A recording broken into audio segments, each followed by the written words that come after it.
तिथून पुढे आपल्या दाराला पॉम्पलेट लावायला चालू केले का तुम्ही? हे बोर्ड काढून नाही आले ना आपल्या दारात चिटकून टाकायचं पॉम्पलेट. पुढाऱ्यांनी माझ्या दारात यायचं नाही, बंद. आपल्या दारात यायचं काय समज आता, आपल्या कवडाला चिटकून टाकायचं, विषय संपला.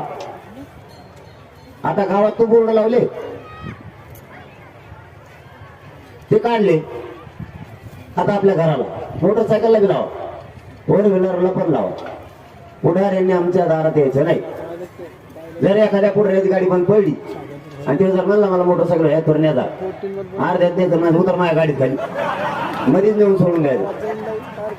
पण त्यांच्या आपल्याशिवाय त्यांचं धकतच नाही. ते गुंडगिरी कोणाची वर करते तुम्हाला कळणार तुमची ताकद तुमच्या जेव्हा एखाद्या मंत्र्याला, आमदाराला, खासदाराला जर एखाद्या आईला म्हणलं, आपले लोक दगड घेऊन पळते माझ्या नेत्याला कमवायला. त्याच्यामुळे तिची दादागिरी. आपण जर त्याच्या मागचे हात काढले